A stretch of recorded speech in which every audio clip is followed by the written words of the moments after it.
Alhamdulillahi Rabbil Alamin. Wassalatu wassalamu ala sayyidil awwalina wal akhirin, Nabiyyina wa habibina wa sayyidina Muhammadin wa ala ali baitihi tayyibin wa azwaji tahirati ummahatil mu'minin wa ashabihil qadatil ghurril mayamin wattabi'ina lahum bi ihsanin ila yaumin yamtazu fihi ashabus shimali an ashabil yamin. Amma ba'du, fa usi nafsi wa iyyakum ayyuhal muslimun bi taqwallahi azza wa jalla, faqad aflahal muttaqun. Ya ayyuhalladzina amanu taqullaha haqqa tuqatih wa la tamutunna illa wa antum muslimun. Bapak dan ibu-ibu, kaum muslimin, kaum muslimat yang dirahmati Allah Subhanahu wa taala. Alhamdulillah, sungguh beruntung kita diberikan Allah nikmat taat kepadanya dan berusaha untuk menghindari maksiat kepadanya. Kita sering-sering datang ke tempat yang menjadi penghalang dari maksiat kepadanya, rumah-rumahnya dan majelis-majelis ilmu yang mendekatkan kita kepadanya.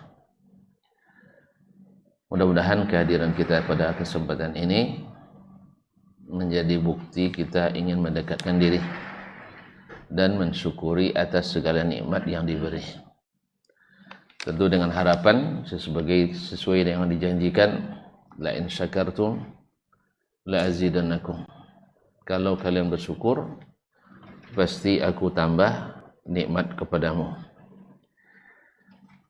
Ma'asyiral kiram, bapak dan ibu yang saya muliakan, salawat dan salam kepada baginda Nabi alaihi salatu wassalam, yang sunnahnya adalah tempat kita untuk mencari keselamatan dalam menuju perjalanan ke kampung halaman. Mudah-mudahan sampai ke pantai kebahagiaan, kita masuk ke surga yang penuh dengan kenikmatan. Oleh itu banyak-banyaklah salawat dan salam kepadanya, dan untuk itu sering-seringlah menyebut namanya. Yang setiap namanya disebut, kita mesti tak boleh kedekut. Al-bakhilu man zukirtu indahu falam yusalli alayya. Orang yang kedekut adalah orang yang bila namaku disebut, dia tidak berselawat kepadaku. Banyak-banyak selawat dan salam kepadanya. Mudah-mudahan kita mendapatkan doa yang makbul, dan di akhirat mudah-mudahan diizinkan dapat syafaat. Bapak dan ibu kaum muslimin dan muslimat dirahmati Allah, melanjutkan kajian kita dalam usul ahli hadis bid'awati ila Allah tabaraka wa ta'ala, masih dalam al-aslu al-thalis, itu al-i'tisam bil kitabi wa sunnah dan hal-hal yang berkaitan dengannya. Kita berhenti pada masalah kemarin, hajur man aradas sunnah, yaitu menghajar, memboikot, meninggalkan orang-orang yang menentang sunnah. Jadi bukan yang meninggalkan sunnah ya. Soalnya kalau meninggalkan sunnah banyak nampaknya. Sah? Hukum asalnya menikah tuh mesti 2 atau 3. Coba yang fankihu ma qabalakum minan nisa'i mathna wa thulatha wa ruba'. Hukum asalnya 2, 3 atau 4. Ini jadi 1 semuanya. Berarti tidak nyundah. Jadi ketika kita bilang sama istri nak laksanakan sunnah ini, dia tidak bantah, mau sunnah itu katanya. Cuman sunnah yang lain masih banyak, abang tinggalkan. Itu masalahnya. Ini apalagi kalau udah bertitel LC pula dia atau SAG. Ya, ada paham deh itu. Salah satu sunnah Nabi bang katanya, Nabi beri biaya hidup untuk istrinya per tahun katanya. Awak per minggu enggak lunas ke dong? Nah, itu jadi bukan meninggalkan sunnah, tapi menentang. Karena ada orang yang menentang dengan pendapatnya. Tapi ada orang mengakui tapi belum bisa melaksanakannya. Karena berbagai masalah dan rintangan. Masalah dan rintangan, dia sebenarnya mau tetapi tidak memungkinkan. Dan itu banyak, khususnya di negeri-negeri yang tidak berlandaskan syariat Islam. Dari syariat Islam.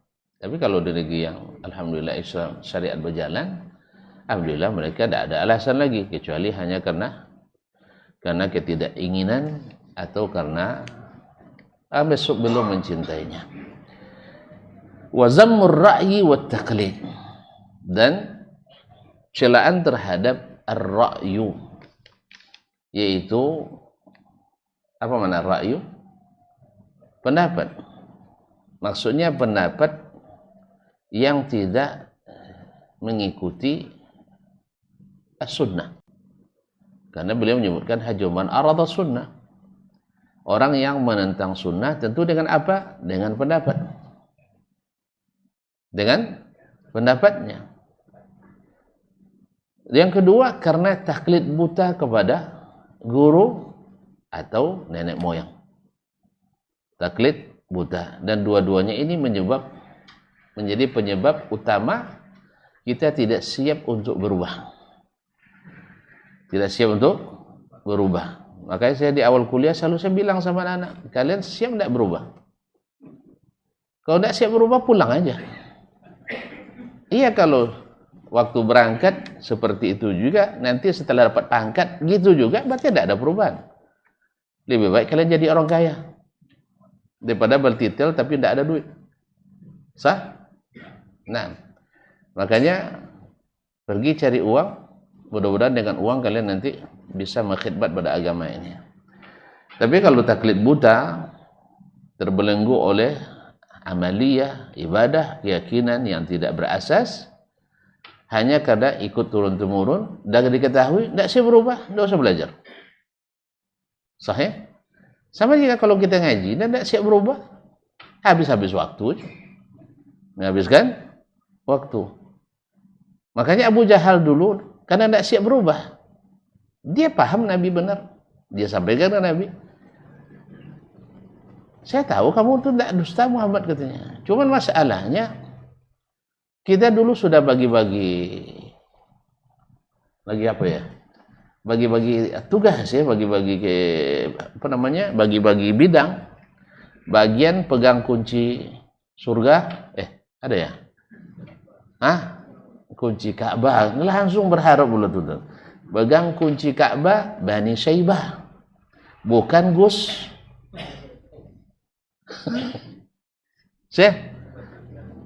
Nah, jadi kunci Ka'bah itu dari zaman jahiliyah sampai zaman Islam sampai zaman sekarang itu tak boleh keluar dari Bani Syaibah. Kemudian untuk dulu, di masa dulu mereka juga bagi masalah pertahanan, itu memang kabilahnya Abu Jahal, Bani Makhzum. Mengumumkan perang atau perdamaian dengan suku-suku lain atau daerah lain, itu Bani Makhzum. Bagian akomodasi, bagian konsumsi jemaah haji, bagian kalau sekarang mungkin Kementerian Hajinya dipegang oleh Bani Hashim. Datuknya Nabi alaihissalatu wassalam.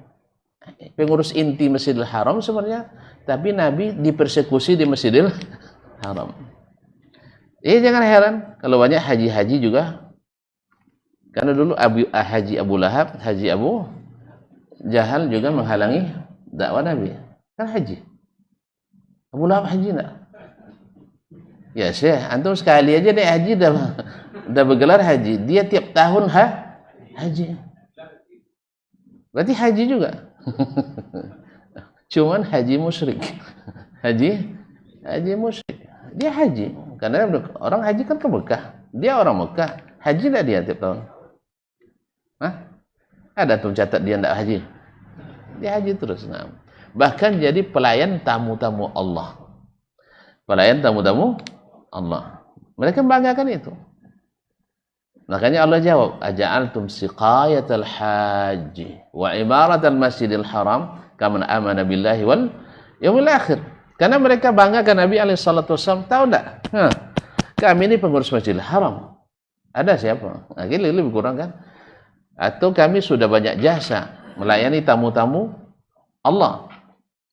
Lalu kata Allah sendiri yang jawab, kalian nak jadikan memberi minum jemaah haji, kemudian jadi pengurus takmir Masjidil Haram, sama dengan orang beriman pada Allah dan hari akhirat? Sama? Enggak. Kalau walaupun dia mainnya jadi preman Masjidil Haram, tapi tidak beriman pada Allah, tidak berguna. Paham sih? Walaupun kan Masjidil Haram, masjid kan, Ka'bah, tempat yang paling suci, tapi mereka kotori. Jadi kalau kita jadi pengurus masjid, lalu tidak ngurus masjid seperti yang diinginkan oleh yang karenanya dibangun masjid, jangan harap ada gunanya. Paham sih? Tidak paham. Wa annal masajida lillah. Masjid-masjid itu milik Allah. Fala tad'u ma'allahi ahada. Jangan beribadah kepada selain Allah di samping beribadah kepada Allah SWT. Jadi apa kata Allah itu yang diikuti. Jangan apa kita.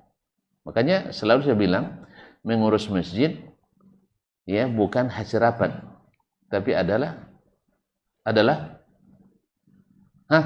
berdasarkan syariat. Kecuali hal-hal yang sifatnya teknis yang diatur dengan syariat, lampu ini mana letaknya itu iyalah sirapan lah.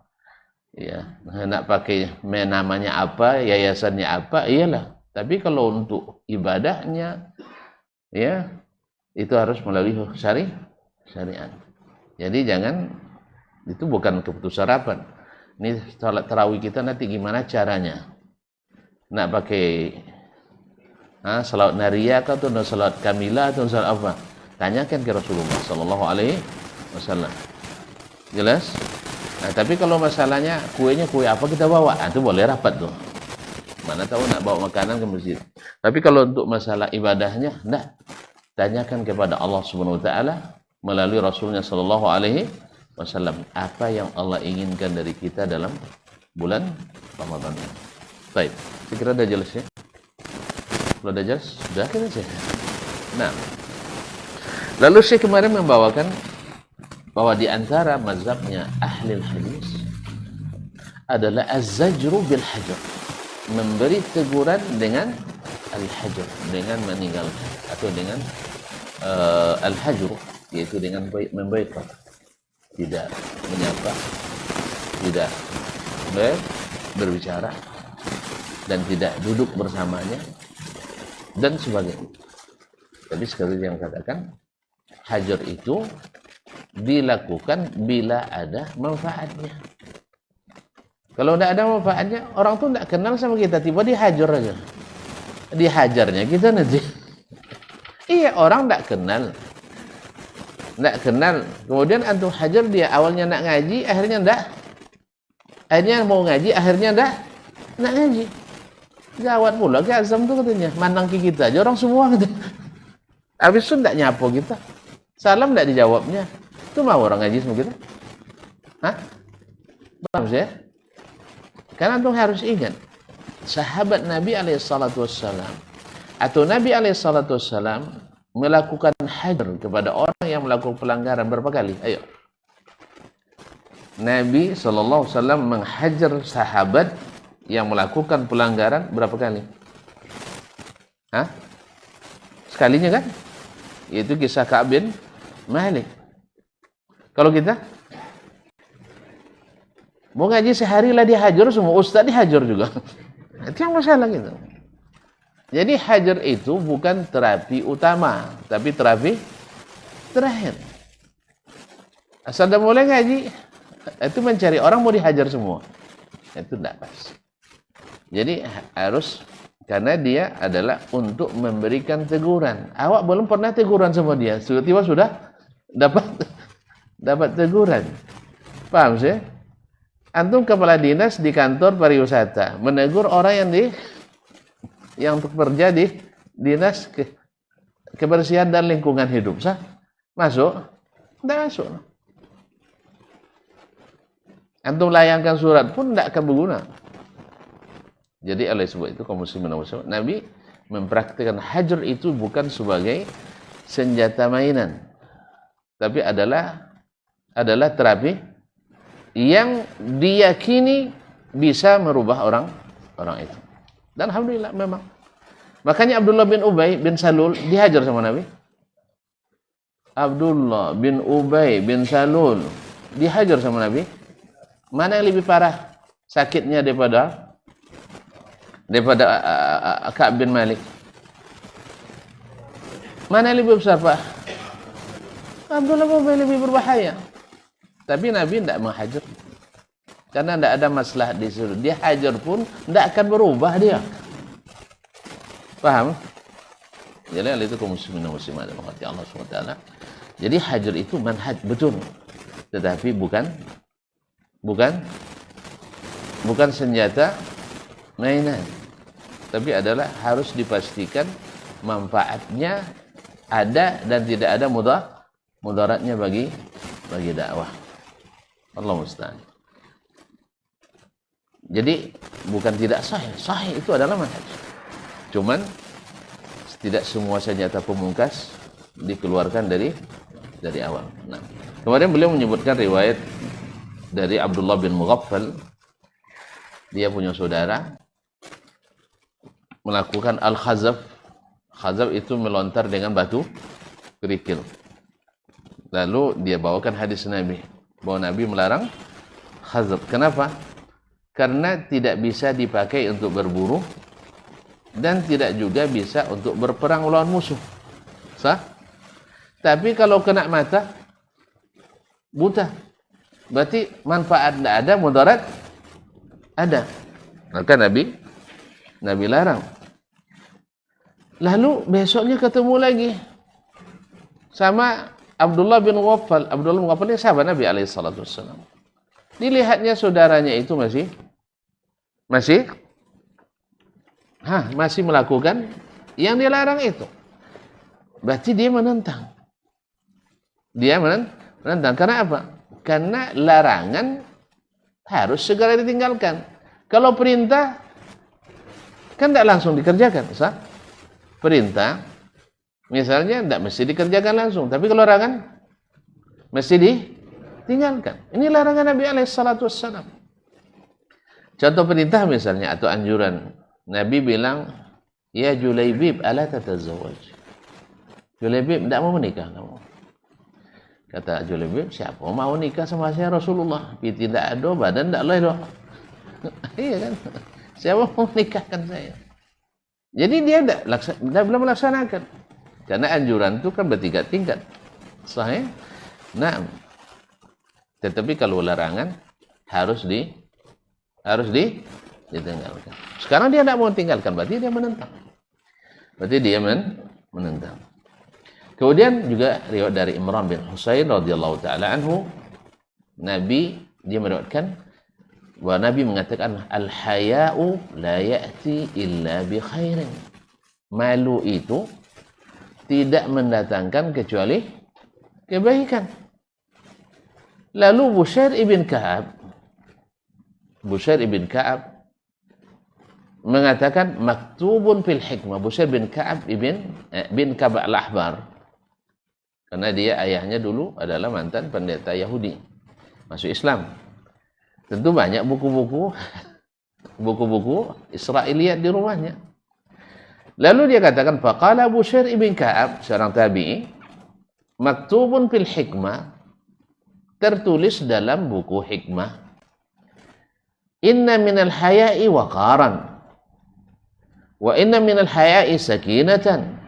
Di antara malu itu mendatangkan wibawa, di antara malu itu mendatangkan sakinah, ketenangan. Padahal betul juga, tidak ada salahnya. Cuman menjadikannya sebagai penanding dari ucapan Nabi SAW, ini dipahami oleh siapa?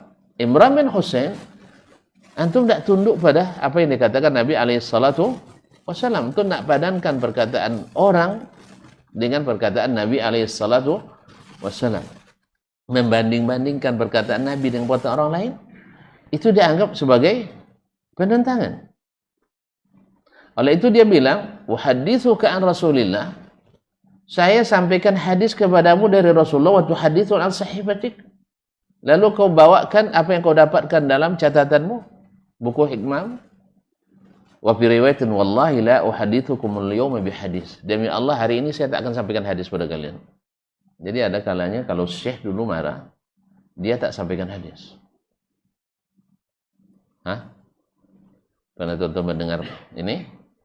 Tidak pernah ya? Nah, saya ceritakan biar tahu. Jadi ada kalau misalnya Uqail bin Khalid al-Uqaili dari Mesir, ketika dia datang ke Kufah, nak berguru cari hadis dari Imam Al-A'mash. Masih ingat Al-A'mash? Sulaim bin Mahran, apa istimewanya? Salah satu dari 6 tabi'in menjadi perpustakaan sanad hadis. Jadi berarti riwayatnya banyak, sanadnya luas. Datang dari Mesir ke Kufah, ke tempat Al-A'mash. Sampai di situ, A'mash baru saja marah sama murid-muridnya dan bersumpah tak akan menyampaikan hadis selama sebulan. Kawan baru sampai dari Mesir. Berapa lama dia musafir kan? Kemudian waktunya terbatas pula. Sampai di situ tidak mau A'mash memberikan hadis. Jadi kalau tidak panjang akalnya, tidak orang Mesir itu. Orang Mesir ini panjang akalnya. Jadi kalau akal lurus bagus. Yang masalahnya kalau akalnya tidak lurus. Kalau akal lurus bagus. Nah. Jadi ini akalnya akal lurus ini. Jadi, Syekh, apa salah saya? Kan waktu engkau marah, saya kan tidak ada di sini. Iya kan? Berarti saya tidak masuk yang kena marah. Lagi pula saya datang dari jauh, Mesir itu bukan dekat. Jauh sekali. Kan Syekh tahu itu. Kan murid-murid yang lain kan ada juga yang dari Mesir kan. Ibaratnya kita sekarang belajar dari sini ke, misalnya pergi ke Yaman atau ke Maroko misalnya kan. Tiba-tiba sampai di sana, tutup pendaftaran. Gimana kira-kira? Tahun depan pula baru bisa datang. Ya kan payah. Jadi kita duit banyak kan. Kok ada tambang minjam pula. Nah, jadi subhanallah, salah kamu kata A'mash. Kenapa datang waktu saya sedang marah? Iya, kenapa kamu datang saya sedang marah? Itu aja salah kamu. Saya mana tahu, Syekh. Itulah salah kamu. Kenapa enggak tahu? Akhirnya enggak habis akal juga dia. Masih bilang kalau enggak panjang akal enggak orang Mesir tuh. Makanya terkenal kalau Mesir itu kalau nanya jalan, walaupun dia enggak tahu, antum enggak akan jawaban enggak tahu. Makanya kalau nanya jalan di Mesir, hati-hati. Tambah sesat gitu. Asli. Yang pernah ke Mesir yang bilang, kecuali orang-orang yang syekh, yang ulama, yang warak tentu kan. Tapi kalau orang-orang biasanya, mana jalan ke, misalnya antum cari apa misalnya? Ke UIN lah ya, UIN kampus Sukajadi kan. Dia nggak tahu sama sekali.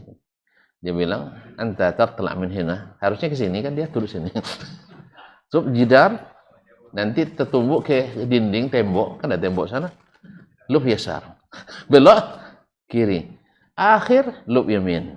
Ba'den yasar. Awak nak ke Sukajadi sampai ke Ustaz Arifin Ahmad. Tak jauh. Yang dia bilang nggak tahu, nggak ada cerita. Ini yang payahnya kalau terbawa ke masalah agama. Nya ndak obed ya, tapi sosok obed yang menyelesaikan masalah. Ini sifat. Mungkin di kita ada juga sebagian ya. Ada ya? Nggak usah sebutkan ke saya. Nah, jadi kaum muslimin dan muslimat, Syekh, jadi salah kamu kenapa datang waktu saya sedang bersumpah. Jadi katanya tidak bisa akal nih ya Syekh. Kalau gitu mana tahu kita tidak jumpa lagi, izinkan saya mengantar Syekh ke rumah. Izinkan saya, Mas kan buta, tentu perlu orang yang mendampingi. Kalau begitu oke lah, antar. Akhirnya dibawanya ke jalan yang tak pernah ditempuh oleh Mas. Orang buta walaupun tak melihat tapi dia merasa. Indra rasanya lebih daripada kita. Ini bukan jalan ke rumah saya katanya. Aman Syekh. Saya nak tunjukkan jalan baru. Saya nak tunjukkan jalan baru. Insya Allah kita sampai ke rumah nanti. Akhirnya karena penuntut ilmu, saya percaya aja. Akhirnya sampai ke padang pasir, padang Sahara, dilepasnya di situ. Sekarang saya tinggal pilih. Tinggal pilih. Beri saya 100 hadis atau saya tinggalkan di sini. Jadi makanan serigala. Orang buta tentu terpaksa kan. Ginilah, jangan 150 lah ya. Nggak ada cerita, nggak ada tawar menawar. Kamu kok maksa saya? Apa salah saya? Salah Syekh. Kenapa mau saya bimbing ke sini? Dikembalikannya hujahnya kepada Syekh. Pokoknya 150 nggak bisa. Akhirnya terpaksa duduk. Ya karena mereka menghormati hadis, duduk kan bersimpuh, sampaikan hadatsana Ibrahim qala hadatsana Al-Aswad an Abdullah bin Mas'ud radhiyallahu anhu anna Nabiy sallallahu alaihi wasallam qala kadza, dan hadatsana Abu Wa'il an Aisyah radhiyallahu anha hadatsana Amr bin Maimun Al-Audi. Misalnya terus ya sampai 100 hadis, dan itu dicatat oleh Uqail Al-Uqaili tadi yang dari Mesir tadi. Catat. Selesai dihitung udah sampai 100. Udah. Terima kasih, jazakallah khairan. Sekarang saya antar Syekh pulang. Syekh pulang. Nah, ini Al-A'mash ini memang cerdik. Tetapi orang Mesir ini lebih cerdik. Sampai di persimpangan jalan, kan jalan lain tuh kan. Simpang masuk ke jalan asli. Dia permisi, Syekh tunggu sebentar ya, saya nak temui teman saya di sini. Sehingga dia di tukang roti, dia titipkan catatan tadi. Nanti saya ambil kembali. Jelas? Apa tujuannya? Nanti. Setelah azan atau lanjut? Setelah azan nanti. Apa tujuan dia menitipkan itu? Nanti jawabannya setelah azan. Jangan kemana-mana.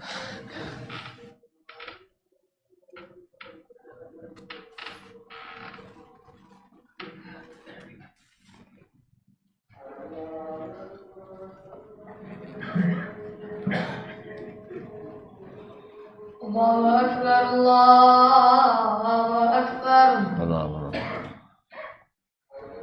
Allahu Akbar, Allahu Akbar.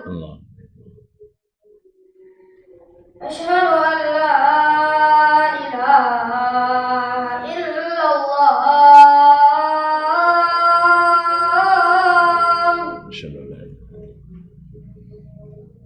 Asyhadu an la ilaha illallah. Asyhadu anna Muhammadar Rasulullah.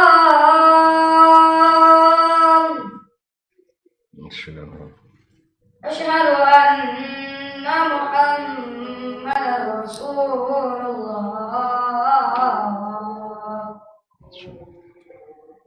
Hayya 'alas salah.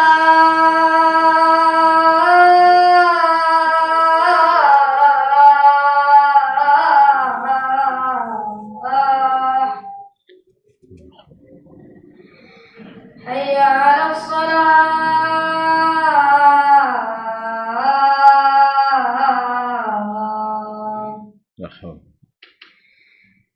Hayya 'alal falah.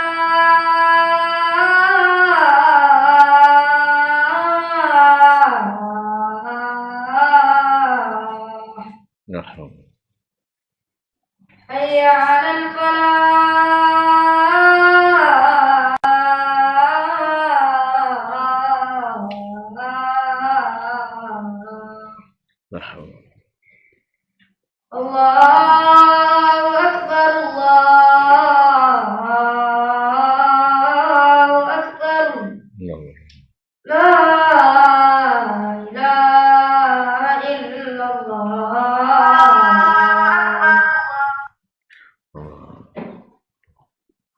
Salatul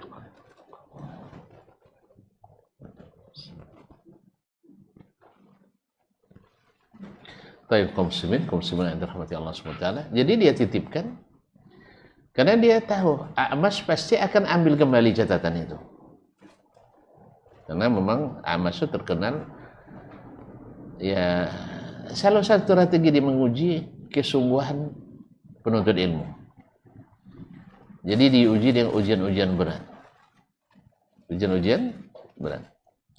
Kalau orang sungguh sabar, kalau enggak ditinggal. Nah, jadi betul setelah sampai ke persimpangan yang sudah hafal A'mash, dia berteriak, "Ayuhan nas, khudhu min hadzal sariq." Ambil barang saya dari pencuri ini. Orang kan dia kan syekhnya di situ, tentu orang tahu apa namanya menghormati dia kan. Syekhnya orang di situ. Ini orang pada keluar, "Madzal sarak?" Apa ini kan? Dia nyuri hadis saya 100. Lalu diperiksa lah orang Mesir tadi. Enggak ada ditemukan. Enggak ada ditemukan. Nah, lalu kata A'mash, "Kemana kau letakkan?" "Syekh, saya sudah membayangkan ini tadi." "Saya sudah simpan sama teman saya," katanya. Nah, jadi cerdik gurunya, cerdik lagi muridnya, tapi dalam kebaikan. Nah, jadi dia paksa syekhnya beri hadis. Ya dia datang memang sengaja untuk berguru sama Al-A'mash. Sampai di sana A'mash tidak mau kasih hadis, bukan sebentar pula, sebulan. Awak dirantau sebulan, mau cari makan. Akhirnya puasa dia cerdik gurunya, dia harus lebih cerdik lagi. Alhamdulillah, itu kisahnya. Jadi kaum muslimin dan muslimat dirahmati Allah SWT. Jadi ada kadang-kadang rawi tidak mau menyampaikan hadis seperti yang dilakukan oleh Imran bin Husain di sini. Gara-gara apa? Gara-gara dia menandingkan perkataan ahli hikmah dengan perkataan Nabi. Tidak bisa. Nabi itu dengan wahyu, ahli hikmah tidak. Nabi itu dengan wahyu, filosof tidak. Maka tidak bisa menentang hadis dengan ra'yu, dengan pendapat. Makanya di kalangan sahabat, di kalangan as-salaf ini masyhur sekali. Yang menentang berarti merendahkan. Makanya hadis tidak bisa, kecuali ini pendapat saya ditentang dengan pendapat lain, itu biasa. Tapi kalau hadis Al-Quran dan hadis ditentang, mereka keras dalam masalah ini. Qala Abu Abdurrahman, berkata Abu Abdurrahman, fa fi hadis Abdullah bin Mughaffal, yakni Syekh Amr Abdul Mun'im, di dalam hadis Abdullah bin Mughaffal, yaitu tentang larangan melontar batu kerikil tadi, ma yadullu ala wujubi ta'zim as-sunnah, terdapat makna wajib menta'zim sunnah Nabi sallallahu alaihi wasallam. Yang melarang itu bukan saya, kata Abdullah bin Mughaffal, tapi Nabi alaihi salatu wassalam. Wal akhzi biha, dan mesti diambil, maknanya dipegang, dilaksanakan. Wal amal wifqaha, dan beramal sesuai dengannya. Wa tarkil hiyadi anha, dan tidak berpaling daripadanya. Au mu'aradatiha bil mukhalafah, atau menentangnya dengan membuat yang bertentangan dengannya, berlawanan dengannya. Aul istihanati bima waradat bihi, atau merendahkan apa yang ada dalam hadis itu. Tidak apa-apa, kan cuma itu. Kan banyak orang seperti itu. Masa itu aja diributin, gitu aja kok repot. Enggak. Kan kemarin sudah dijelaskan oleh Syekh bahwasanya sunnah itu pada asalnya wajib diikuti.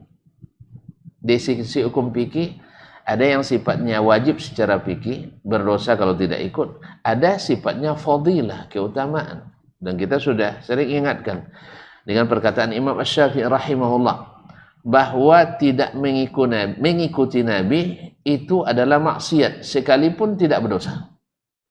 Masih ingat kan?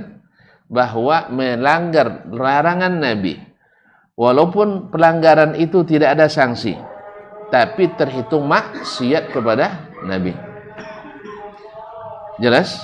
Atau perintah Nabi, lalu sengaja kita tidak melaksanakannya, bukan karena tidak sanggup, karena tidak mengindahkan perintah Nabi, maka ini terhitung maksiat sekalipun hukumnya sunat.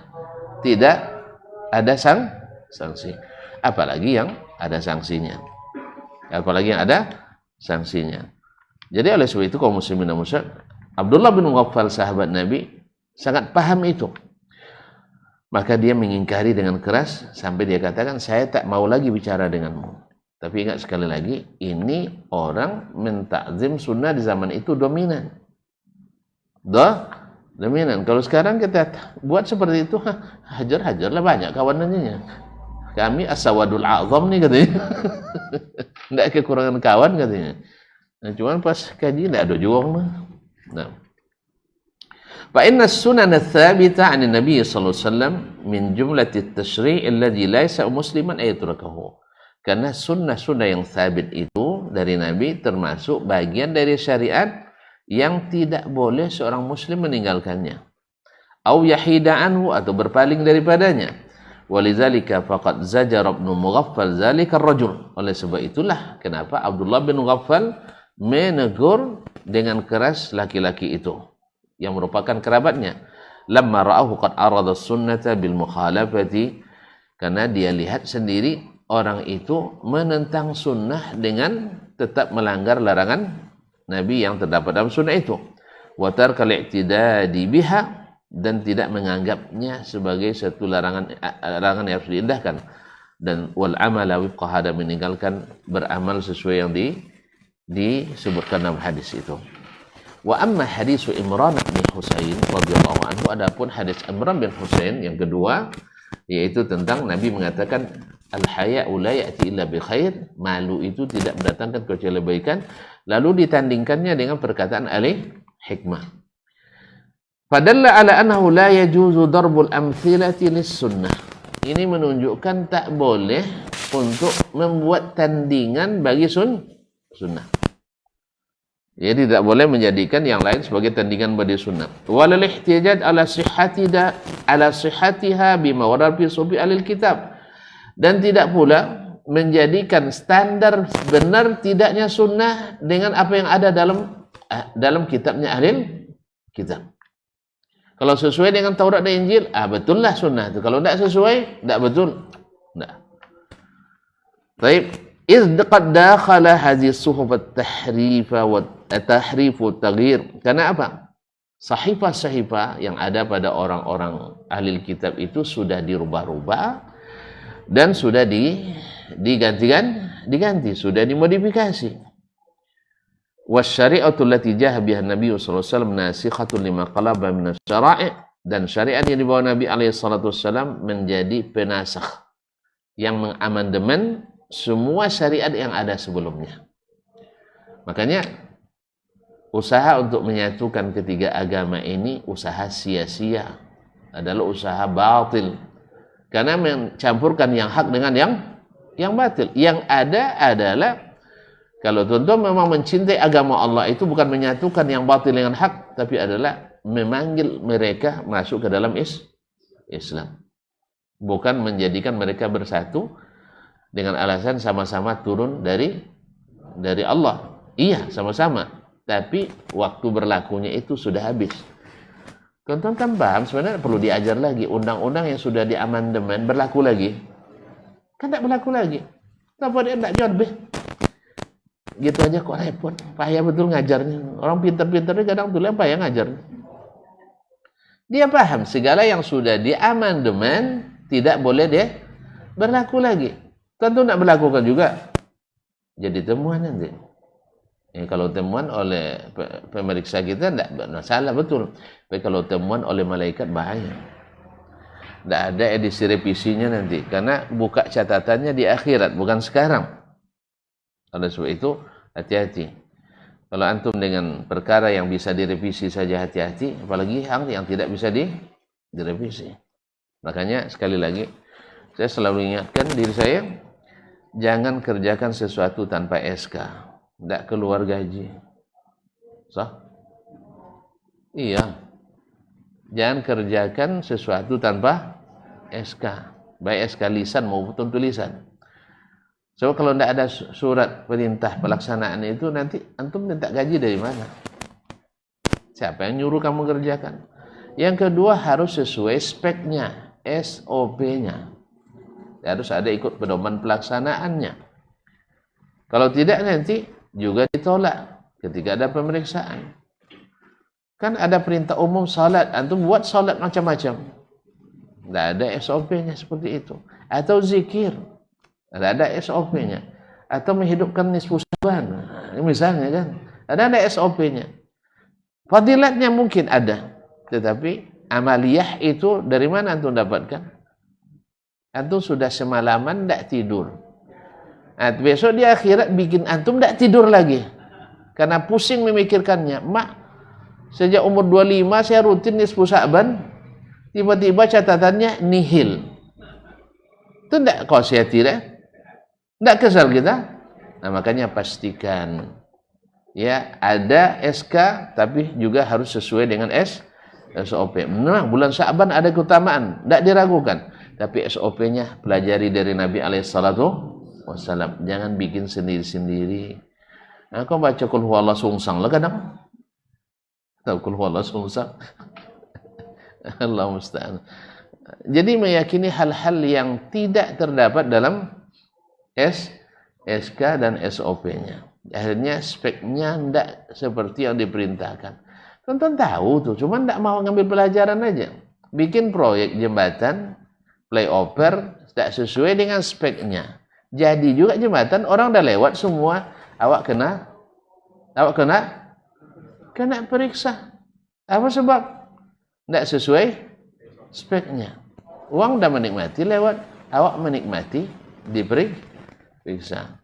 Pitilah do tapi awalnya akhirnya harus bayar denda banyak daripada penghasilan yang ada. Oleh sebab itu, mau tonton seperti itu? Mau?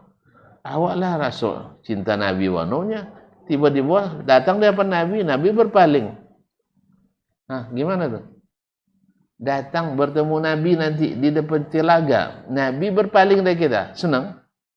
Makanya hati-hati. Cintai Nabi seperti yang dia inginkan, bukan seperti yang kita inginkan. Karena Nabi sendiri mencintai Allah juga dengan cara yang Allah inginkan, tidak seperti yang Nabi inginkan. Tidak percaya? Baca ayat. Fastaqim kama umirta. Istiqamalah seperti yang diperintahkan kepadamu, bukan seperti yang kau inginkan. Makanya Nabi la yantiqu anil hawa. Tidak berbicara ikut keinginan, tapi berbicara dengan wahyu yang diwahyukan. Jadi ya, saya besok jangan dipanggil jadi saksi lagi, saya sudah sampaikan sekarang. Nah, tidak ada bid'ah sana, tidak ada. Saya bertanggung jawab tuh. Nah, soalnya apa? Karena sunnah sudah cukup. Nah, tidak ada bid'ah sana. Terus banyak yang bilang, memang dulu, kebanyakan orang dari dulu juga, agama-agama sebelumnya, banyak yang sesat gara-gara, nah lupa lagi kaji semalam, gara-gara bid'ah. Ini apa bid'ah tuh? Merubah, menambah apa yang diajarkan oleh Nabi sebelumnya. Jadi rusak agama Ibrahim gara-gara orang Mekah bikin bid'ah. Akhirnya jadi agama jahiliyah. Rusaknya agama Islam gara-gara orang Islam bikin tidak mungkin karena bikin sunnah rusak agama nih, pasti karena bikin bid'ah. Mungkin agama rusak gara-gara sunnah? Jawablah saya. Enggak, pasti rusak gara-gara bid'ah. Oleh sebab itu tidak ada bid'ah tidak ada perusak yang baik. Perusak itu tetap buruk. Nah, makanya Nabi bilang kullu bid'atin dhalalah. Marah orang sama kita. Memang dulu Nabi dimarahin orang juga. Ya. Jangan kan Nabi, Allah aja dimarahin orang. Kan banyak orang marah sama Allah. Ya kan? Allah musta'an. Fala yajuzul istidlal bin mansukh ala sihhatin nasikh. Tidak boleh menjadikan yang sudah diamandemen, yang sudah dinasakh untuk menjadi bukti kebenaran yang menasakh. Justru sebaliknya. Makanya kita hari ini kaum muslimin dan muslimat, kita dijadikan Allah sebagai saksi yang mengesahkan. Tapi kita sekarang menjadikan orang-orang kafir sebagai saksi yang menyesahkan kita. Sah? Tidak paham nantilah, panjang nanti. Kita dijadikan Allah sebagai syuhada 'alan nas. Kita yang harus jadi saksi benar tidaknya amalan umat manusia. Sah? Tapi kenyataannya coba besok lah, tidak usah dibahas sekarang, nanti panjang nanti. Iya. Kalau ada yang tak paham nanti tanya setelah ini. Wala yajuzu taqdimu ra'yin ala qaulillahi ta'ala. Tidak boleh mendahulukan pendapat dari firman Allah. Dari firman Allah. Wa qauli rasulihi, dan sabda rasulnya sallallahu alaihi wasallam. Ada contoh tuh, orang mendahulukan pendapat dari firman Allah dan sabda Rasulullah? Tidak ada. Perlu contoh juga? Baik, terus saya beri contoh. Nah, contoh yang biasa-biasa aja lah ya. Yang biasa-biasa aja. Allah mengatakan dia di atas. Sah? Baik, Rasul mengatakan Allah di atas. Telunjuk tangan ustaz tu mengatakan Allah di atas. Hati ustaz tu juga mengatakan Allah di atas. Ketika membahas Isra Mi'raj, ustaz juga mengatakan Allah di atas. So, peringatan nuzul Quran dari bulan Ramadan juga mengatakan turun dari atas, dari Allah SWT. Sahih? Jadi semuanya jelas. Dalil Al-Quran, perkataan Allah, perkataan Rasul, perkataan fitrah, perkataan anggota badan, dan sebagainya. Lalu ada pendapat, pikiran. Kalau Allah di atas, kan pikiran ya? Pikiran atau wahyu? Pikiran atau wahyu? Kalau Allah di atas, berarti mengambil tempat. Ada wahyunya itu? Bahwa kullu syai'in fawqa syai'in yahtaju ila makan, misal. Segala sesuatu di atas sesuatu membutuhkan ada dalilnya. Ada wahyunya. Al-Quran, hadis, fitrah, enggak ada. Hanya sekedar pendapat. Pendapat ini bisa enggak diuji klinis? Uji labor bisa? Bisa diuji labor enggak? Apa dia enggak? Enggak ada SPPD. Ada SPPD-nya? Surat perintah perjalanan dinas. Ada sampai ke langit ketujuh? Ada enggak? Berarti pikiran ini bisa enggak dibuktikan? Bisa dibuktikan? Ya ikhwan jawablah, lama kita lihat ya. Bisa dibuktikan? Kalau bisa katakan bisa. Saya ingin juga buktikan. Bisa dibuktikan? Enggak. Enggak ada akses untuk naik ke langit ke 7. Untuk sampai ke aras. Jadi enggak ada pembuktian. Hanya sekedar pikiran menggantung. Apa subuhatnya? Dianggaplah ayat itu sebagai mutasyabihat.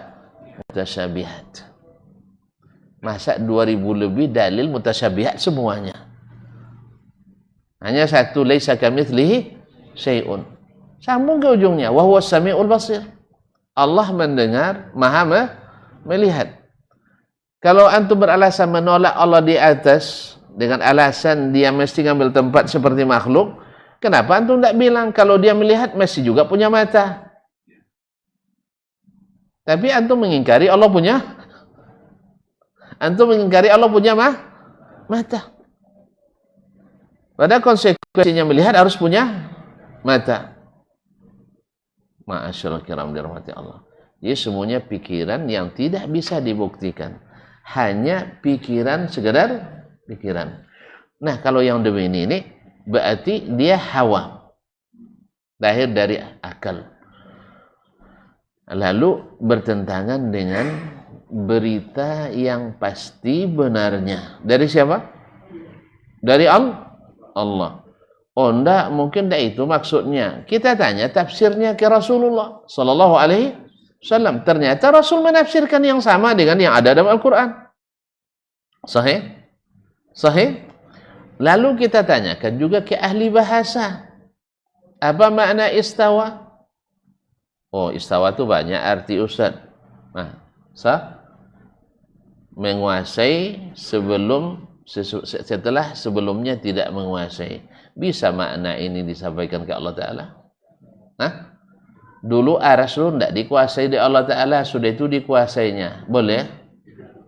Karena istaula dalam bahasa Arab bukan sekedar menguasai, tapi menguasai sesuatu yang sebelumnya belum dikuasai. Jadi kalau hanya mengatakan Allah menguasai aras, itu makna itu perlu lagi ditafsirkan. Sebab penafsiran itu salah kalau hanya segitu. Makna menguasai, sebab mereka mengambil dalil dari syair seorang Nasrani.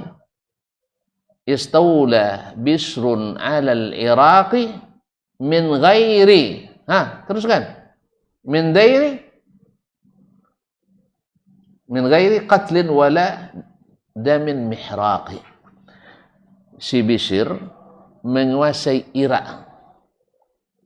Berarti menguasai sebelumnya dikuasai oleh orang lain. Tanpa ada pembunuhan dan darah yang tumpah. Berarti Bishr sebelumnya belum berkuasa, baru berkuasa. Pantas tidak mana ini dilekatkan ke Allah Ta'ala? Tidak. Berarti mana istaula batil. Batil. Tidak benar. Jelas Ustaz? Dari bahasa Ustaz. Lalu kita tanya ke Nabi SAW tafsirnya. Nabi ahli bahasa Arab? Ahli bahasa Arab? Di mana kata Nabi Allah SWT? Nabi mengatakan Allah di mana? Ya di atas aras. Berarti sesuai perkataan Allah dengan perkataan Nabi SAW.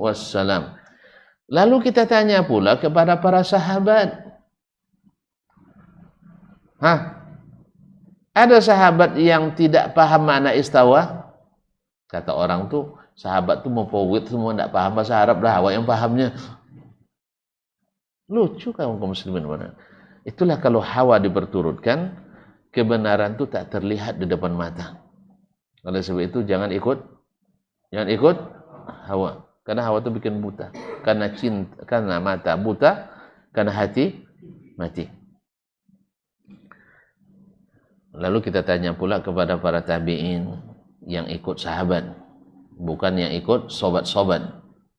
Kalau yang ikut sahabat, pasti sama gurunya, semua mereka juga mengatakan Allah di atas. Lalu datang orang menentang dengan pendapatnya. Kalau begini mesti begitu, itu kan rumus akal. Rumus akal ini pun juga tidak berlaku secara mutlak.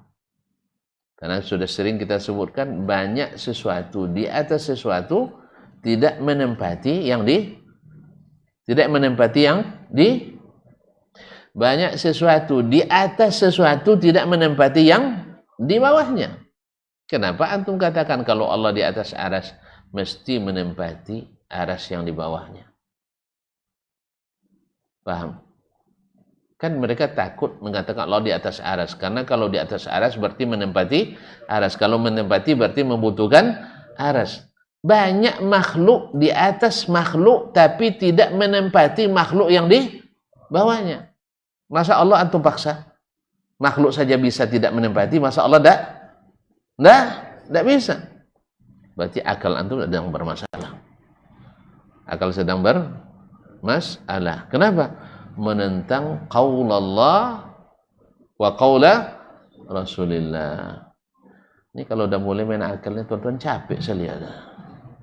Kenapa? Ini betul kata orang tuan dia. Orang-orang Salafi itu tidak menggunakan akal tuh. Orang Wahabi tidak menggunakan akal. Orang Wahabi ini kan tidak benar juga istilah, tapi bolehlah. Anggaplah kita ini Wahabi. Itu tidak menggunakan akal tuh. Tidak kita menggunakan akal. Kan kita bahas akal mereka itu dan bisa kita buktikan akal mereka sakit. Karena menyamakan Allah dengan makhluk. Menyamakan Allah dengan makhluk. Bahwa kalau Allah turun mesti meninggalkan aras. Berapa banyak sesuatu turun tapi tidak meninggalkan sesuatu. Jadi subhanallah kaum muslimin, zaman secanggih ini masih juga pakai pemikiran Yunani kuno. Tidak mempercayai sesuatu kecuali harus dibuktikan dulu. Bila tuan-tuan nak membuktikan Allah di atas aras atau tidak.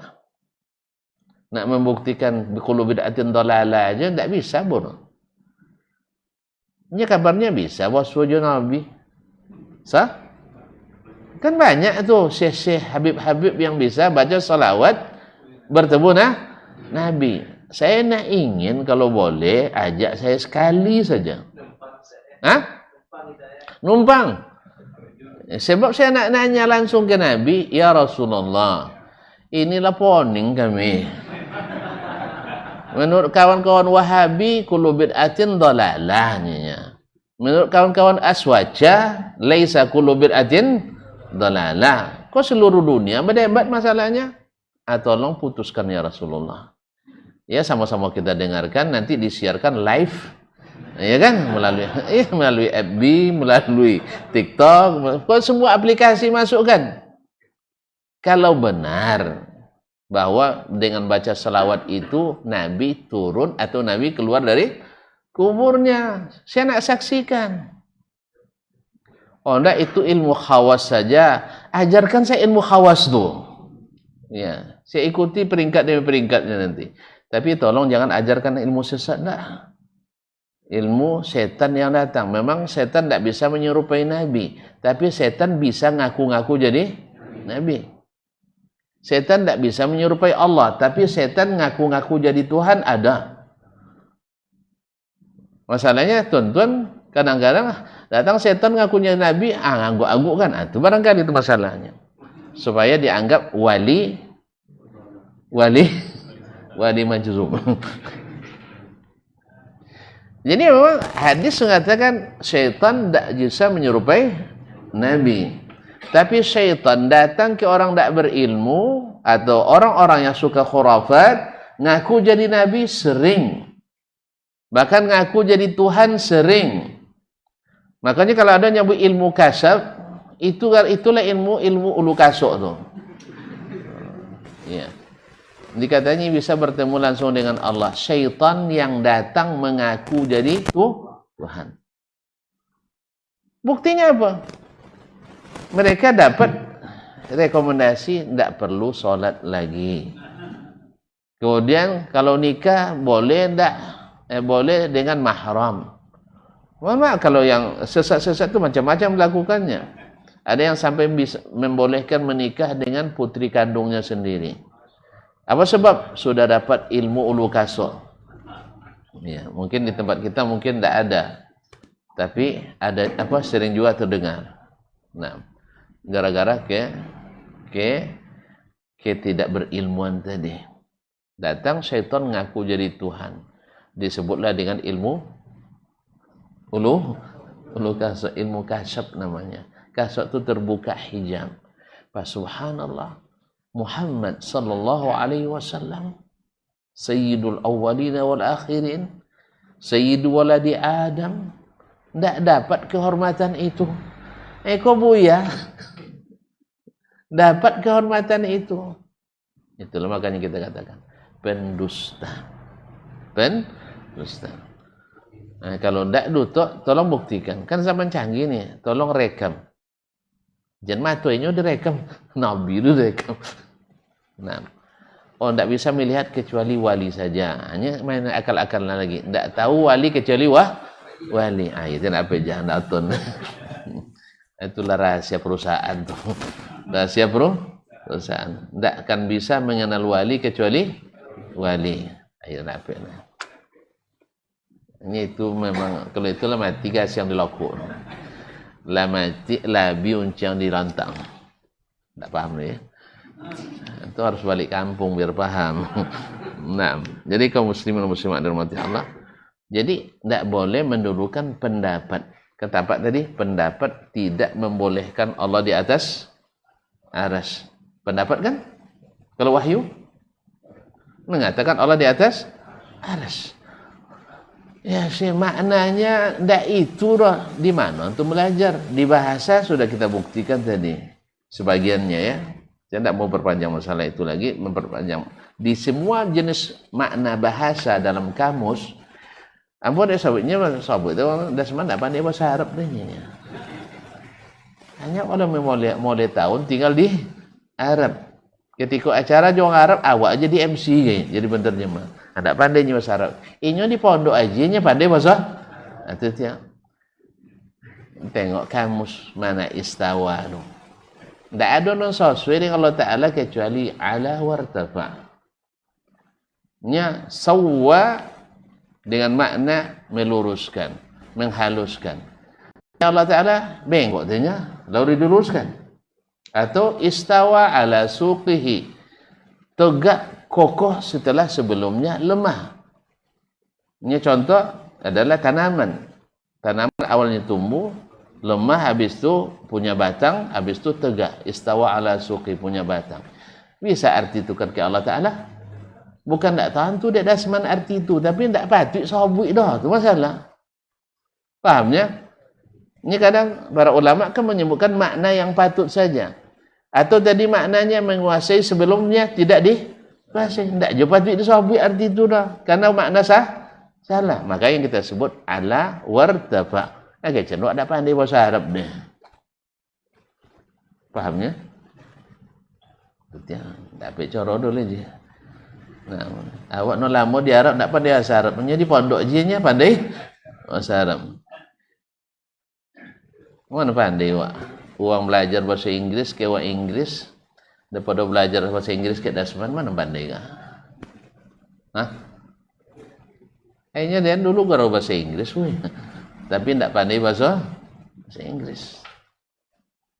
Ini awak guru bahasa Inggris.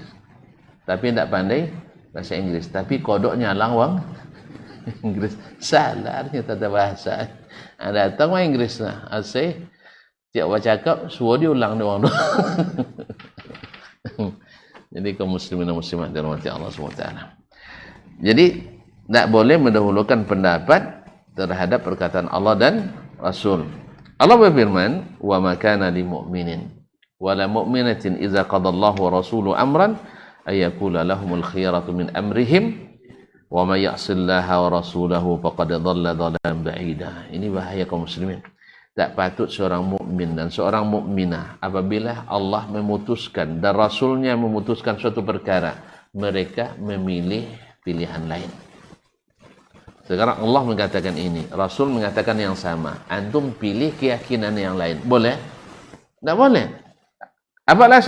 Kenapa? Sebab itu dianggap maksiat. Yakini ini, tapi kalian bilang, tidak, kami tidak yakin itu, kami yakinin ini. Dengan apa? Dengan pendapat. Bukan dengan dalil. Tidak ada dalilnya yang mengatakan Allah mawjud bila makan kecuali hadis palsu. Tak diketemukan dalam kitab-kitab hadis manapun. Boleh? Nah, lalu menghilangkan dalil-dalil sahih dari Al-Quran dan hadis dengan pendapat. Dan Allah tegaskan, "Wa may ya'sillaha wa rasulahu faqad dhalla dhalalan ba'ida." Siapa yang durhaka kepada Allah dan Rasulnya, sesat sesat-sesatnya. Kau boleh katakan. Allah katakan begini, antum katakan begitu. Sesat antum. Habis itu marah pula disesat-sesatkan.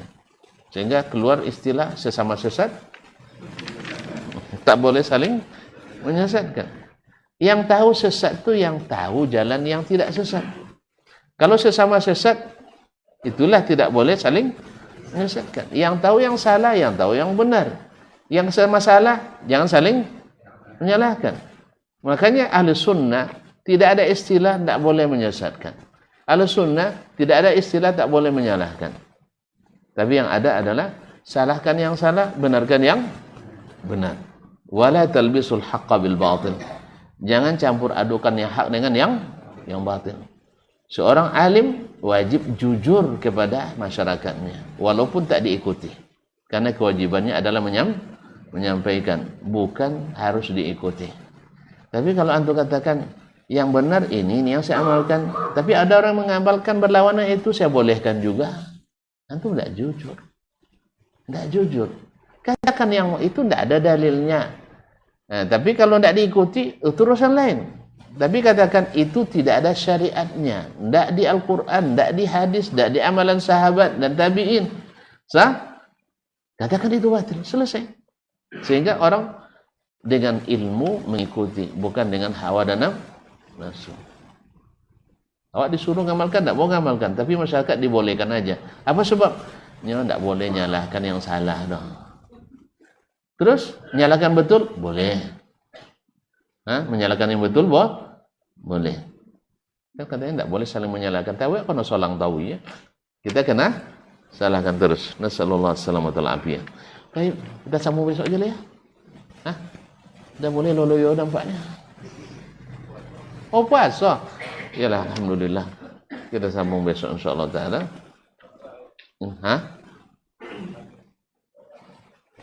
Apanya? Kamis besok nak ngisi, tak boleh lagi. Dah Ramadan ya? Terus? Aduh, sedih saya jadinya. Kita sambung ya? Besok tak boleh lagi kata beliau. Apa? Berarti setelah Ramadan ya. Tapi kan risalahnya sudah sampai. Sah? Bahwasanya tidak boleh menanding-nandingkan perkataan Nabi dengan perkataan selainnya. Dan tak boleh menentang perkataan Allah dan Rasul dengan pendapat. Makanya ini selaras dengan larangan Nabi, larangan para sahabat dan menafsirkan Al-Quran dengan hadis dengan pendapat. Bahkan dikatakan orang yang menafsirkan Al-Quran dengan pendapat sekalipun benar tetap berdosa. Dan orang yang menafsirkan Al-Quran dan hadis dengan ilmu tetap berpahala sekalipun salah. Oleh sebab itu, yang tak berilmu jangan bicara tentang Al-Quran dan hadis. Karena berdosa. Tapi yang berilmu walaupun salah tetap berpahala. Karena dia menafsirkannya dengan ilmu. Apa beda yang menafsirkan ilmu? Tadi kita katakan Ar-Rahmanu ala arsyistawa, kita tanyakan ilmunya ke Nabi, ternyata sama. Lalu kita tanyakan sahabat, sama. Tanyakan ke ahli bahasa, ternyata sama. Ala wartafa. Lalu ada orang menafsirkan dengan ra'yu tadi. Kalau di atas berarti mesti butuh yang di bawah. Ini pendapat. Karena terbukti tidak semua yang di atas menempati yang di bawahnya. Terbukti. Kenapa dipaksa Allah seperti itu? Lalu nanti tasbih kita. Allah sendiri yang mengatakan tidak mungkin tasbih. Tidak mungkin tasbih. Oh, mesti berbatang tubuh. Mesti berjisim. Sah? Berapa banyak hamba-hamba makhluk Allah yang ada di sekitar kita tak ada jisimnya. Dia ada. Sah? Misalnya gelombang elektro yang mengantar HP kita ke HP antum. Ada jisimnya. Dia ada apa tidak? Dia ditandai dengan sinyal kuat, sinyal lemah. Akal kita ada. Sahih? Buktinya ada akal kuat, ada akal lemah, ada akal cerdas, ada akal bongak. Berarti barangnya ada, tapi tempatnya entah di mana. Ilmu yang kita tuntut, ya, sejak kecil lagi kita belajar. Di mana disimpan? Ya di mana? Di mana? Di memori. Di mana memori? Tidak ada tempatnya dah, tidak ada dia menempati.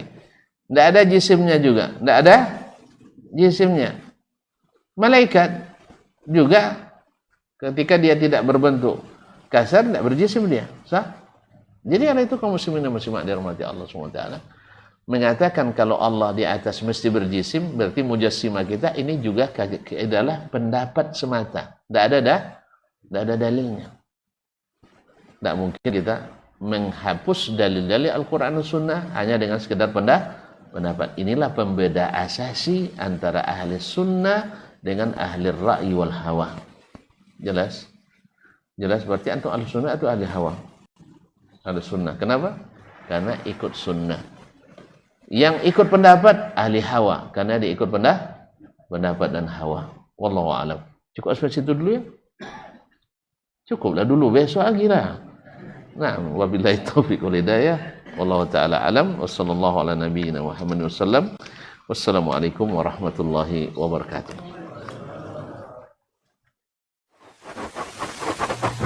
Barometer amal kita saleh tak salehnya di salat kita. Bila salat kita ikhlas dan sesuai dengan sunnah Nabi SAW, maka insya Allah amalan yang lain mengikuti. Ini aktivitas ini membantu saya di akhirat atau akan menyulitkan saya di akhirat.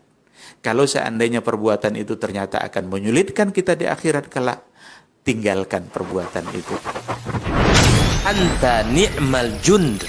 Kamu adalah sebaik-baik prajurit. Coba lihat. Kamu adalah sebaik-baik prajurit. Maka tujuannya adalah menghancurkan kehidupan rumah tangga.